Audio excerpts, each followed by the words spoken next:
Okay, federal politics. Mark Carney is basically doing his best to crib the Conservative campaign and then uh, pat himself on the back for his big ideas. but it's not going unnoticed. Let's hear from Poilievre on this.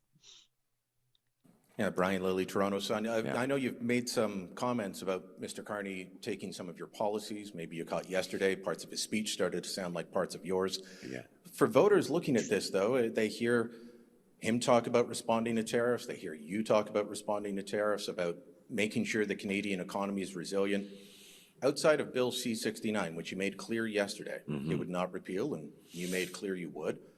Outside of that, how are voters supposed to look at both of you and say, okay, how are they different? Who has the best plan? Because often things are sounding similar based on how each of you are speaking. So what's the difference? Well, sincerity, for one. Mr. Carney opposed all of these policies for 10 years as part of the Liberal government. I mean, look, he advised Trudeau to print money and run up huge deficits that drove inflation. He opposes pipelines and energy production here in Canada. His policy on housing is the same as Trudeau's, building up monstrous bureaucracies in Ottawa. His latest is a $35 billion government construction company, which is going to build prefab tiny homes with no driveways. What could possibly go wrong?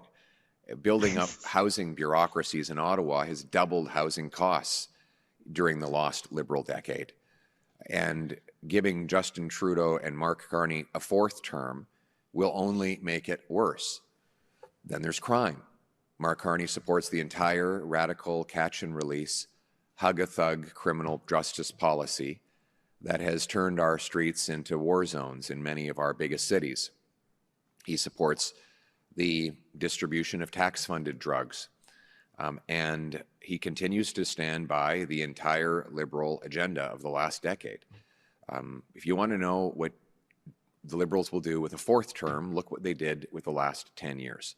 If you want to know what I'll do, look what I've been saying for the last 10 years. It hasn't changed. I have said exactly the same thing for the last 10 years, and it turns out that the things we must do to counter Donald Trump are all the things I said we should be doing before he even threatened the tariffs. We need to repeal the No New Pipelines Law, C-69. We need to cut taxes on workers. We need to allow tax-free reinvestment of capital gains in Canada. We need to take taxes off new homes so that we can employ our trades workers in a field that doesn't require the Americans, that is to say, building homes on our own soil. We need to secure our streets and lock up the criminals to bring home safety. In essence, what we need after a lost Liberal decade is not a fourth term. We need is a new government that will put Canada first for a change. Amen to that, brother. Amen Yeah, I to don't know that. what I'm And supposed to add. I'm so happy that they're calling Carney out on, like, copy paste Carney is what we should be calling him, because none of his ideas are organic. None of his ideas are coming from, everyday regular Canadians who have these humongous concerns. All of his ideas are coming from the Conservative platform, which the Conservatives, to their credit, have not wavered on in Right. the last 3 years. The things that they were talking about 3 years ago, because they were listening to Canadians and hearing what was important to us, are the same things that they're talking about today. And yet along come the Liberals to tell us that they have all of the solutions, that they have a plan. They don't have a plan, they have the Conservatives plan. And are we under any illusions that they would follow through on these things? Of No. course they're not going to. These are campaign promises that Liberal politicians talk about every single election that they're leading up until, and then they get elected. They rob us blind on the taxpayer side, and then they fund all of their friends and pet projects. This is what they do. Don't fall for it, Canada. Well, and like, are we supposed to believe that they're sincere? The only reason they're Yes. doing this is for cynical re-election purposes. I remember literally 3 months ago when we were being told that if we stopped the carbon tax, that there would be fire and floods and drought and locusts and plagues. And everyone would die if you drove the minivan for Yes. a family vacation. They said that. Like, I wish I was exaggerating, but it was like the apocalypse. Yes. Yes. Like the movie 2012, it was like that would Yeah. be unleashed upon the face of the earth. Like we Yes. were cracking open one of the seals of the apocalypse. If we canceled the carbon tax, the world would end and we would be the ones who flipped the switch. And Yes. now they're rolling back the carbon tax, not because they believe they've changed their mind about taxes changing the weather. They just don't believe in anything except power, and they will do anything to get Yes. reelected. I mean, look, let's skip down to the bottom of our agenda here, over to the gas prices. The galling, vomit-inducing celebrations of our abusers over the rolling back of gas prices, it's ridiculous. Do they It is think we're hard of remembering? Do it they is think we are? it is insane what they are doing. Oh, look at the price of gas right now. This is all thanks to Mark Carney. You know what I Yeah. think Okay, when I've I got to see tell. this is how many thousands of dollars they took out of my pocket over since 2018. How many billions of dollars in out of regular people's pockets they have stolen to fund their friends and their pet projects. How many Oh, green billions of slush fund. dollars have they? Oh my God. Like, you guys, this is what I think when they point this out is how you fleeced us. Look at how you fleeced us when we are all hurting, when people can't afford groceries, when they're going homeless, the people right on the fringes of society. This is what they did to us for years and years and years, while telling us that if we didn't comply, the earth would explode. Yeah. Just insane. Okay, so I'm so glad that Efron and Olivia put Rod Loyola on our hypocrite abusers list, because Rod Loyola, this guy, the spoken word beat poetry communist who stormed the legislature in 2013, then somehow became a NDP MLA, imposed a carbon tax they didn't campaign on in Alberta before the federal government even dumped the national one on everybody. And Oh. now he's running as a federal liberal, which should tell you that they're just cutting out the middleman named Jagmeet Singh. The amount of former Alberta NDP MLAs now running for the Liberals or NDP staffers, I think it's at 3 or 4. But Oh. Rod Loyola, he ran as an NDP.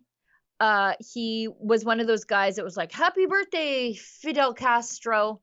Like, I'm not even joking. He's now Oh. running for the Carney Liberals, which should actually tell you how radical the Carney Liberals really are. Oh, yes. But he's out there saying gas prices in Edmonton just dropped 20 cents a liter, after they told us that we would save money by paying the carbon tax. Remember that Ponzi scheme nonsense? Yeah. Thanks to Prime Minister Mark Carney scrapping the carbon tax, a Liberal government puts more money in your pocket for what matters most, your family. You were taking the money out of our pockets, you absolute liars, and then gaslighting us and saying if we gave you our money, you would magically make it more by doing nothing, cycling Right. it through the hands of 100 bureaucrats and giving me a check for a pittance of what I paid you, and then I would Yes. be richer and the weather would be better. Okay, but Rod Loyola is like, thanks to Mark Carney. Thanks to Mark Carney doing what? Stealing conservative ideas? Yes. Buckling under pressure? Yes, exactly that. Well, Mark Carney is responding to the Conservatives pushing on this for 3 solid years. We saw carbon tax protests across the country last. Was it a year ago? It was a year ago, like right around now. It was We were in the beginning part of. Lloydminster. That's right. It was at the beginning part of April, but across the country of Canada, there were carbon tax protests because Canadians inherently knew this was the thing that was making us all poor. Okay, this was the thing that was taking money out of our pockets and sending it to the government. We were done with it. 3 years ago. It came to a big crux last year, and there was no avoiding it for the Liberals. No way that they could be like, okay, they're not buying it. Nobody is getting more money back than they're putting in. And the earth just still continues to spin like it does. Nothing terrible has happened. And so they had to walk it back. But how it just goes to show you how disingenuous this party is. And you're right, Sheila. They will say anything to stay in power. And so don't fall for, again, don't fall for it, Canada. Don't fall, we are smarter than this.